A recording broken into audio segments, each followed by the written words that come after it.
Hi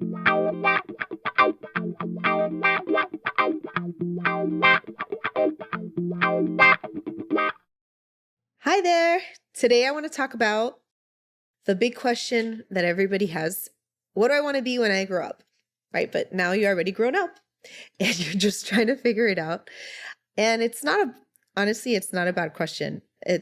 And what do I want to be when I grow up is, I think, the eternal question you ask yourself, even when you're 30 years old, 40 years old, 50 years old, 60 years old. It's funny because when I first became a college consultant, now 14 years ago, the parents would come up to me after I worked with their students and they would ask me, can you help me figure out what I want to be when I grow up? And I thought it was so funny because I looked at them like as if they had it figured out, that they already have their established careers. And yet life just kind of took them to where they are, and they're not really sure if that's where they belong or not.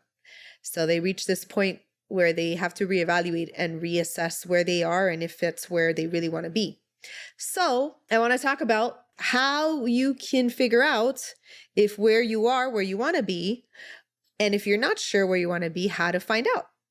So I want to just share my personal story of how I got into college consulting, because that is one of the eye-opening moments for me that led me to know what I wanted to do and what my purpose was. I love telling this story.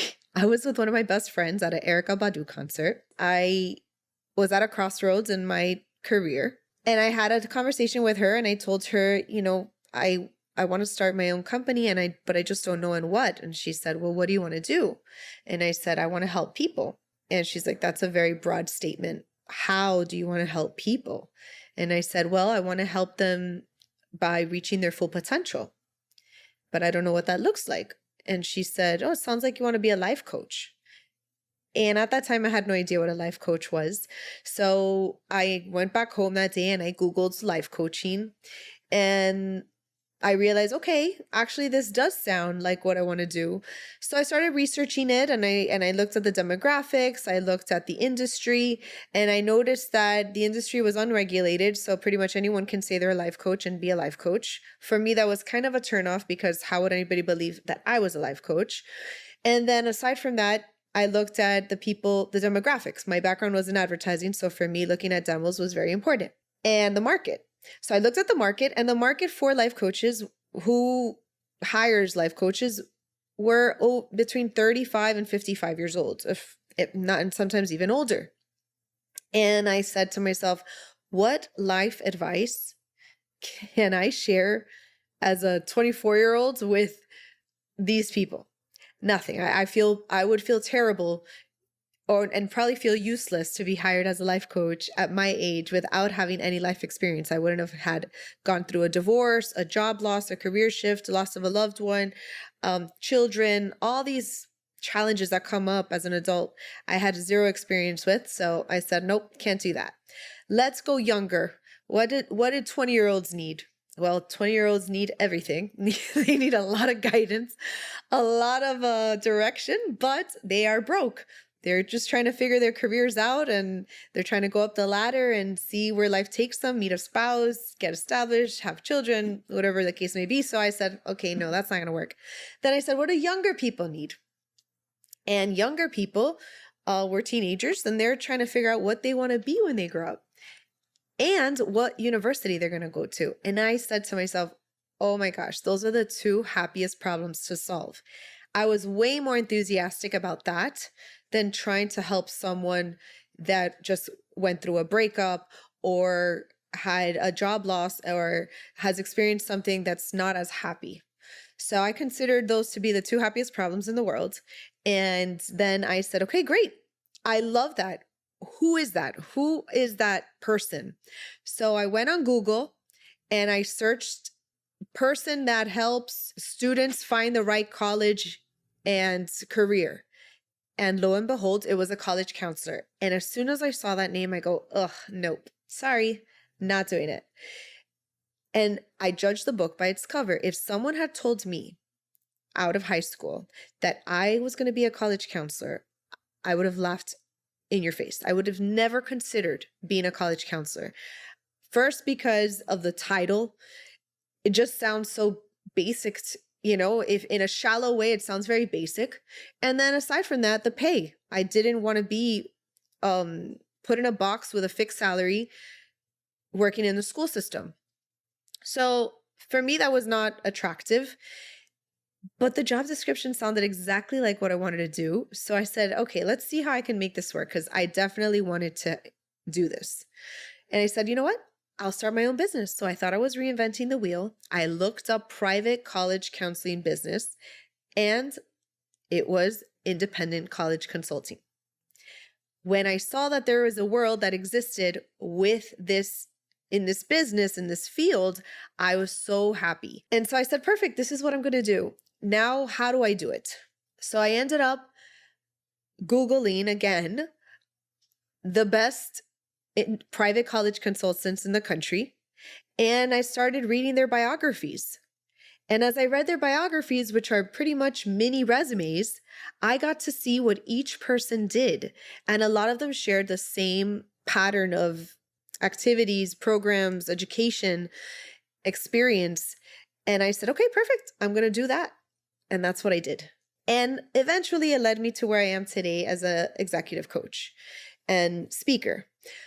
So the reason for this story is to tell you that if you're not sure what you want to do, forget about titles, forget about salaries, forget about the industry. All of those things will immediately become a blockade for you in your mind. You will come up with a million excuses to not pursue those positions, those careers, and those industries because you already have preconceived notions of those things. But if you do a reverse approach where you can look at the description of what you would want to be doing, figure out what that position or title is called, and then create how you want to make that work for you. So whether it's you go work in a certain industry, you switch the title up a little bit and work in another industry or company, or you start your own company, you can do it. That's how I personally did it myself. And if you're asking yourself what direction you want to go into, or what's my purpose, or if this is right for me, I suggest you going through this exercise to really see if what you would like to be doing is what you're currently doing. And now, another way that you can do it, which is how I help a lot of my clients, is we do personality assessments. Now, personality assessments is just one facet of your multifaceted self. You have a lot of contributions, and the personality is just one of them. So please take this with a grain of salt. Don't take this as your destiny, but this can provide some guidance for you if you feel a little lost. Take a personality test. One of them, a very simple one, a free one, is 16personalities.com. It's based off the Myers-Briggs model. I like to use it personally myself. One of my mentors had me take that assessment when I was in college, and it was very eye-opening for me. And since then, I still take it every year to make sure I'm still the same personality. And it is. I have been the same person. Actually, the first time I took it, I was, I'm trying to remember what I was. I was a portrait of a teacher. I think that was a ENFJ. And today, and since for the past 20 years, I've been ENFP. When you figure out your personality type, and the way to take these assessments is like this: answer how you are and not how you would want to be, right? So if you come up with, if you're a person that's usually late to meetings, and when the question arises that asks, are you usually on time? And you answer yes, because you want to blame the traffic, because you want to blame your alarm clock, because you want to blame other people giving you rides, that is, again, just an excuse. You need to admit, I am late. Okay.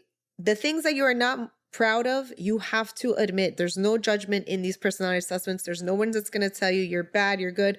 All personalities are incredible. They all have their strong suits and their weaknesses. So accept it for what it is. It's not that one is better than the other. So you take this personality assessment in answering how you are and not how you want to be. And then you also have various levels of preference, right? If you feel really strongly about it, a little strongly about it, neutral, then the opposite. Try to stay away from answering neutral. Try to answer on a strong end on either side, okay, or somewhat, but try to stay away from neutral. And some of these questions are a little tricky because we are human. We don't always choose the same preference. But the key here is to answer what you do most of the time. This is a test about preferences, what you prefer to do most of the time. So when the questions comes up and you're like, I'm not sure because sometimes I go this way and sometimes I go that way, answer what you do most of the time. Okay.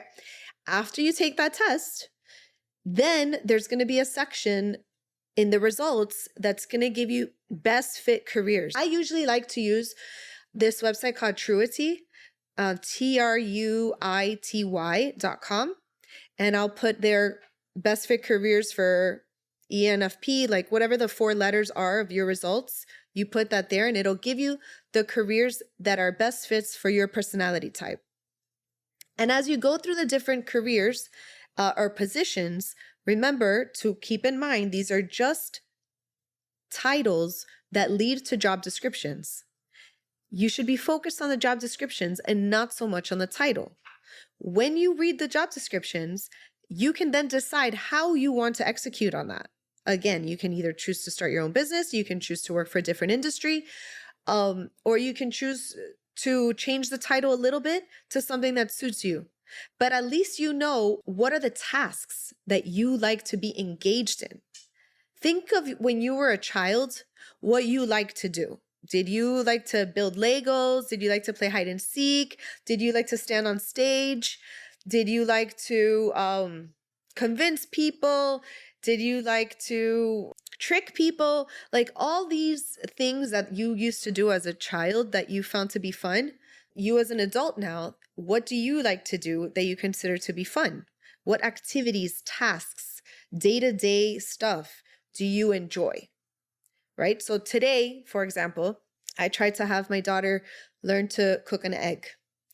And to my surprise, she was not as enthusiastic about learning to cook an egg. But then again, neither am I. I am not a fan of the kitchen. I try to be for my survival and for my children, but I'm not a big fan. And so that me and my husband were laughing. He said, oh, the apple doesn't fall too far from the tree. I think she might be like you. I said, okay, perfect. So hopefully she finds a husband that loves cooking. But, we all have our strengths and our weaknesses. And so keep it real. Even though this is a minor example of just cooking an egg, right? I might say, I want to have my own restaurant. Actually, this is a very good example. There are people that say they want to have their own restaurant or bakery or sandwich shop. And if you just imagine that, the first thing that comes to mind is that you have to be the chef.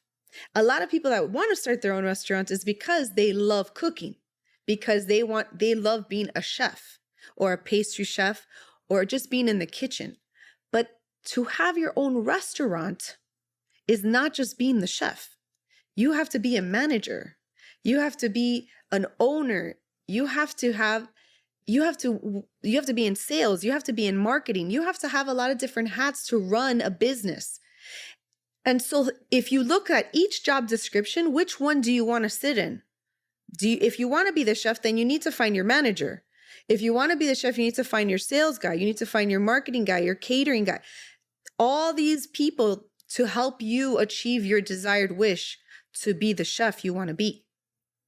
It's the same thing with startups. You can be the founder of a startup, raise funds, get people passionate and excited about the idea, and then suck as the CEO. And now find yourself in a pickle because you don't know how to now continue to grow this business that you've just created. So maybe you're better off as a creator, the person that creates the idea, gets it off the ground, and then moves on to the next project or takes on another role at the organization.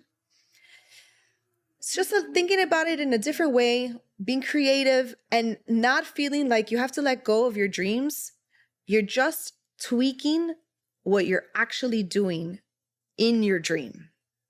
So I'll leave it at that. I hope that was good advice for anybody that feels a little stuck or trying to figure out what their purpose is or what's their next move and if it makes sense for them. And let me know. Let me know how it works for you. And if you have any questions on that, just feel free to comment.